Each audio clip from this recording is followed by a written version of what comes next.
안녕하세요. 저는 방금 지구라는 먼 행성으로 여행을 다녀왔는데 그곳에서 이상한 것들을 많이 보았습니다. 하지만 제가 만난 것 중 가장 의아했던 것 중 하나는 사랑이라는 개념, 특히 이별의 과학이었습니다. 인간은 이별의 아픔을 어떻게 다룰까요? 비탄의 신경생물학과 우리 뇌가 이 강렬한 감정에 어떻게 반응하는지 살펴보세요. 사랑의 신경생물학은 매우 흥미롭습니다. 사랑은 옥시토신과 바소프레신 등 애착 감정을 일으키는 신경 호르몬의 분비와 관련이 있습니다. 이러한 호르몬은 접촉이나 눈맞춤과 같은 특정 자극에 반응하여 분비됩니다. 신경구과학에 따르면 유대감과의 애착은 인류의 진화 과정에서 중요한 역할을 해왔으며 이러한 과정을 지원하는 뇌 구조의 발달로 이어졌습니다. 사랑은 뇌에 강력한 영향을 미칠 수 있습니다. 연구에 따르면 사랑은 보상 및 중독과 관련된 뇌 부위를 활성화할 수 있다고 합니다. 이는 비탄의 고통에도 불구하고 사랑하는 사람을 떠나보내는 것이 왜 그렇게 어려운지 설명해 줄 수 있습니다. 사랑의 신경생물학은 또한 만성적으로 경험하면 건강에 부정적인 영향을 미칠 수 있는 코르티솔과 같은 스트레스 호르몬의 방출을 포함합니다. 이는 실현이 때때로 피로감이나 심장 문제와 같은 신체적 증상으로 이어질 수 있는 이유를 설명할 수 있습니다. 상실의 아픔에도 불구하고 사랑과 애착은 인류의 진화에 중요한 역할을 했다는 사실을 기억하는 것이 중요합니다. 애착은 인류가 한 종으로서 생존하고 발전하는 데 결정적인 역할을 해왔으며 다른 사람들과 강한 유대감을 형성하고 공동체를 형성할 수 있게 해줍니다. 외계인 관찰자로서 저는 인간의 사랑이라는 개념에 매료되었습니다. 특히 그 기원과 목적을 탐구하는 데 관심이 많았습니다. 조사를 통해 진화 심리학이 이러한 질문에 대한 통찰력을 제공할 수 있다는 것을 알게 되었습니다. 진화 심리학에 따르면 인간은 종의 생존을 촉진하기 위한 방법으로 사랑의 능력을 발달시켰다고 합니다. 인간은 서로 강한 유대감을 형성함으로써 협력하고 위험으로부터 서로를 보호할 수 있었습니다. 이는 결과적으로 생존 가능성을 높였습니다. 이는 매우 흥미로운 개념이며 더 깊이 탐구해보고 싶은 주제입니다. 저는 연구를 통해 인간 사랑의 진화가 느리고 점진적인 과정이었다는 사실을 발견했습니다. 인간이 사랑의 능력을 개발하는 데는 수백만 년의 진화가 필요했으며 그 후에도 사랑에 대한 우리의 이해는 시간이 지남에 따라 계속 발전해왔습니다. 주로 생존을 위해 유대감을 형성했던 인류의 초기부터 상호 애정과 존중을 바탕으로 유대감을 형성하는 현대에 이르기까지 사랑은 인간 사회 원동력이 되어 왔습니다. 정말 놀라운 일이죠. 인류의 역사를 통틀어 사랑의 본질에 대한 다양한 이론이 존재해 왔습니다. 어떤 이들은 사랑을 순전히 생물학적 현상으로 보았고 어떤 이들은 영적이거나 형이상학적인 힘으로 보았습니다. 외부인으로서 저는 인간이 이 복잡한 감정을 어떻게 이해하려고 노력해왔는지 보는 것이 흥미롭습니다. 종교, 철학, 과학을 막론하고 인간은 항상 사랑의 본질과 우리 삶에서 사랑의 역할에 대한 해답을 찾고자 노력해왔습니다. 이별의 신경생물학은 수세기 동안 인간을 흥미롭게 해온 흥미로운 주제입니다. 지구를 방문한 지적으로 진보된 외계인으로서 저는 이별의 신경생물학을 이해하는 이별의 과학 섹션에서 스트레스 호르몬, 애착 스타일, 뇌의 보상 중추의 역할에 대해 깊이 있게 살펴봤습니다.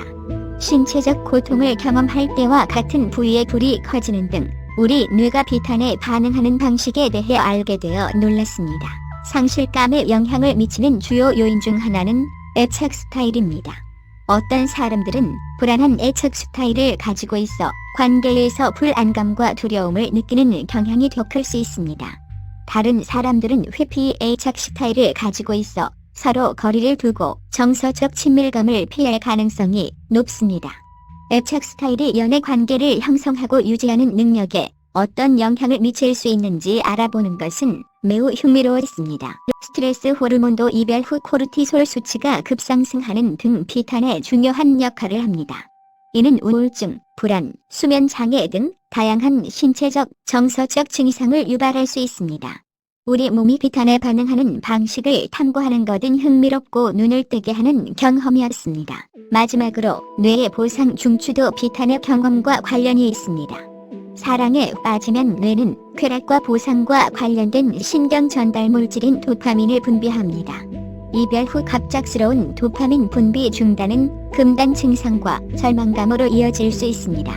우리의 뇌가 사랑과 비탄에 반응하는 방식을 이해하는 것은 정말 깨달음이었습니다. 상실감은 사람이 견뎌낼 수 있는 가장 파괴적인 경험 중 하나일 수 있습니다.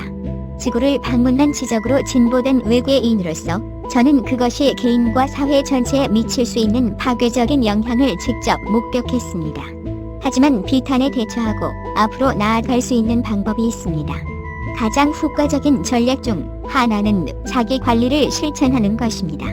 여기에는 운동, 명상, 창작 활동 등 기쁨과 성취감을 가져다주는 활동에 참여하는 것이 포함될 수 있습니다. 친구, 가족, 치료사 등 사회적 지지를 구하는 것도 중요합니다. 마지막으로 부정적인 생각을 재구성하면 개인이 자신의 상황을 보다 긍정적인 시각으로 바라볼 수 있어 회복력과 회복력을 높일 수 있습니다. 첨단 기술과 우주에 대한 이해에도 불구하고 이별의 개념은 여전히 이해하기 어렵고 복잡합니다. 인간은 오랫동안 관계를 끝내는 데 따르는 감정적 혼란과 씨름해왔습니다. 하지만 이별의 신경생물학은 이별의 경험이 왜 그렇게 고통스러운지를 밝히는 데 도움이 됩니다. 관계가 끝나면 뇌의 보상 체계가 혼란스러워져 금단 증상과 괴로움을 느끼게 됩니다. 이는 신체적 고통과 관련된 뇌의 동일한 영역을 활성화할 수 있습니다.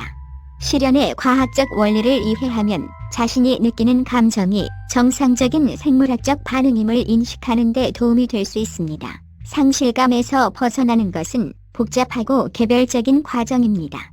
하지만 개인의 치유 여정에 도움이 될 수 있는 보편적인 원칙이 있습니다.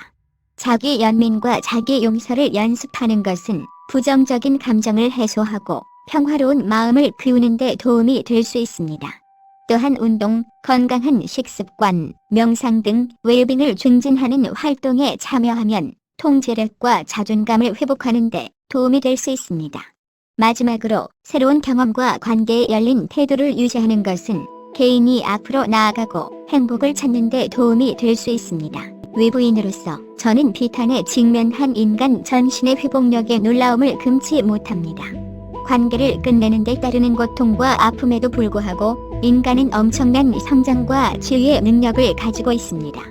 부정적인 생각을 재구성하고 자기 관리를 실천하고 사회적 지원을 구함으로써 개인은 이별의 어려운 지형을 헤쳐나가고 더 강하고 자비로운 존재로 거듭날 수 있습니다.